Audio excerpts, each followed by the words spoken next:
Hello, everyone. This is Pastor Alan Hathaway. I am glad you joined me for this last message in my series on perfected love from 1 John chapter 2, beginning in verse 4.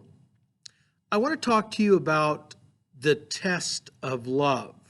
And this will actually encapsulate the concepts found in John chapter 2, verses 4 through 6.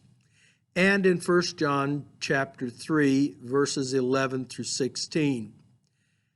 I started this entire series by talking about the Lupercalia and the fact that it gave us the name for February. I talked about the fact that it was a fertility celebration in the Roman culture, but it also was part of their identity as Romans, their patriotic concept. It was practiced primarily in the city of Rome, and it had all kinds of unusual things. You can look back through some of my messages to understand what that's all about.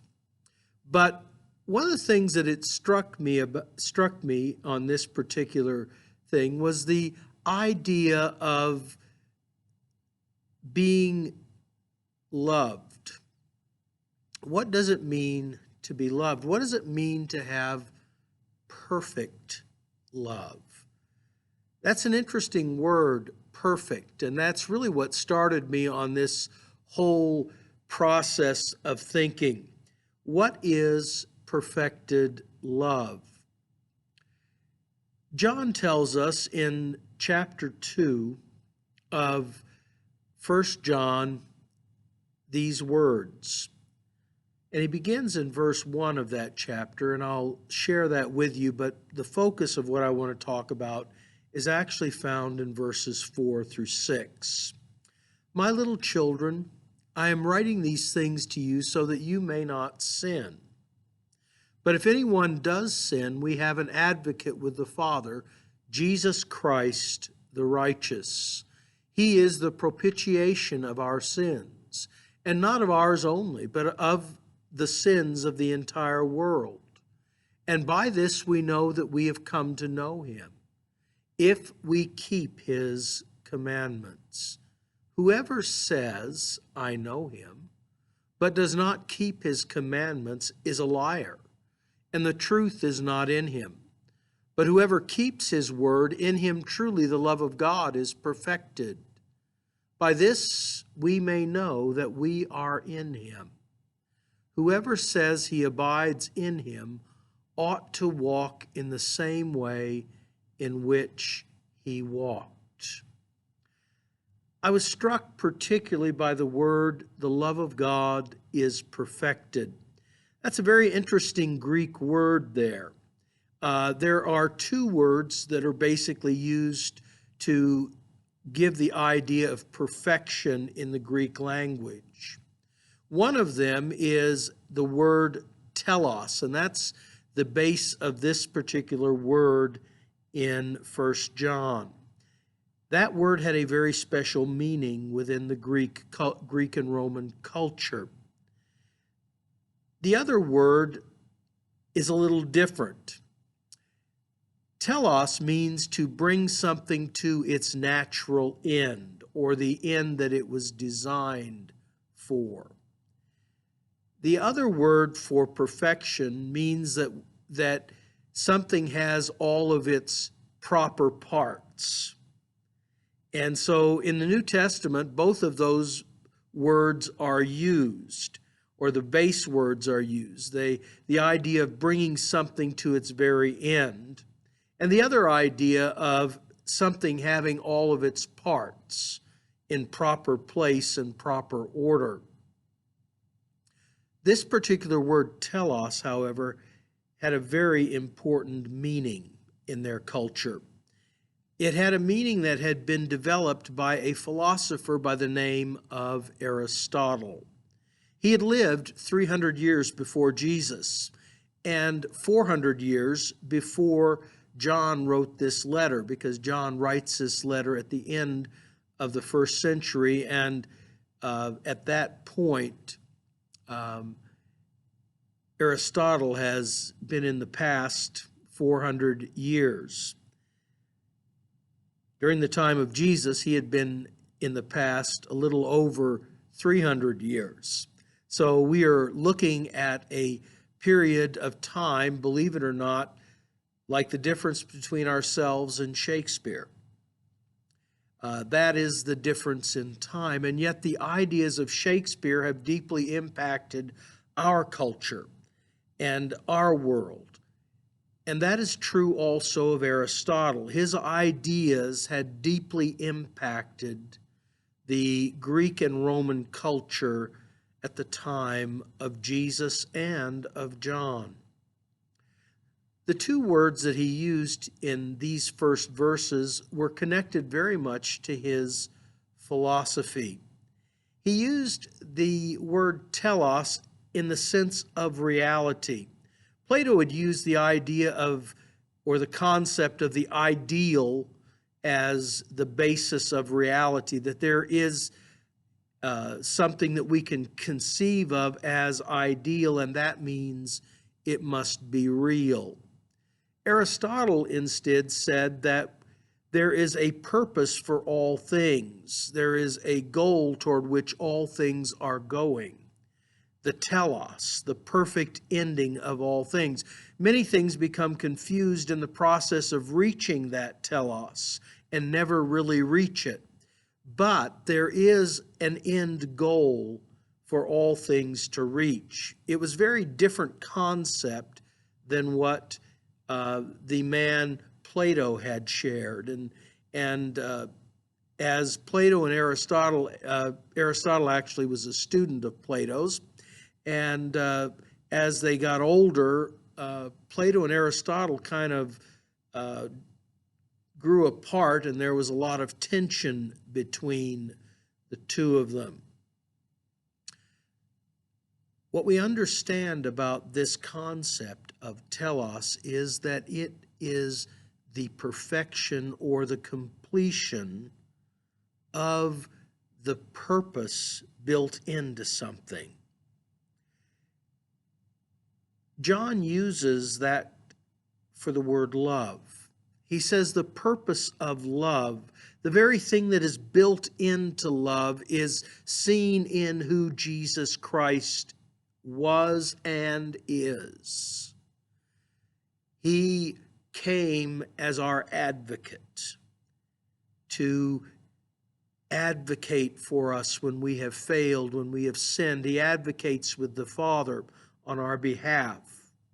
Secondly, he tells us that Jesus Christ came and gave himself up for us. He sacrificed willingly for us to bring us salvation and forgiveness. The third thing that he talks about Jesus bringing to us is the concept of truth. That truth is important in our lives and in the lives of people around us, and that truth issues out in justice in the world. And so those concepts are central to the Christian concept of love. They are the purpose, the perfect end of love. So if we are to have the love of God in our lives, those three things are the way in which we measure if that love of God is actually at work in us. Because though that is the love of God that was displayed through Jesus Christ to each of us. We cannot really love unless we seek the best in others, unless we are self-sacrificial in our care for others, unless we are committed to truth and justice. Those three things are the way in which we know we have reached the goal. That is the telos toward which we are aiming. That is the perfected love. Yet Aristotle had another concept that he juxtaposed against this concept of telos, or perfection. That word is represented in the word teknia or teknos.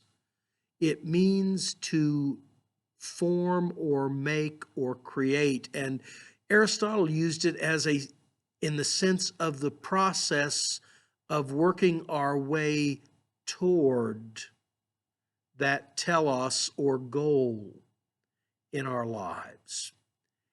And he understood that that process could become corrupted anywhere along the line, that teknos could be corrupted. It's interesting that John uses that word in its in the word that was developed from it in the Greek for a child, because a child is in the process of formation into an adult. And so John uses that word. In fact, he calls us, the ones who are listening to him, my children, my dear children. And the concept is that we are in the process of formation. We are being formed, and we are following after Christ. And as we follow after him, we are being formed in that process. And so how do we know if we have actually that work of love, that purpose of love at work in our hearts and in our minds? Well, John tells us in chapter 3 that it is reflected in the love that we have primarily for the fellowship of believers, but also for all other human beings. It is a self-giving love. Now, sometimes we fall terribly short of that, but we have an advocate, and he puts us back on the right road. And that is important for us in this concept of love. We cannot really be Christ's disciples unless we walk as he walked, as John indicates. Until we have loved like he loves, that love is not yet perfected in us. Jesus would say of us, "You are the branches, I am the vine, remain in me." And that is our calling, to remain in him. John also tells us that this type of love is something that our world and its culture does not understand, and cannot understand because our world is built primarily on envy and selfishness and selfish motives. And that is destructive to our world. And we can't let that get inside of us, or that love that God has planted in us through Jesus Christ will never come to fruition. Thank you for listening. God's blessings on you. I hope you have a wonderful day, and I hope to see you in church. See you next Sunday.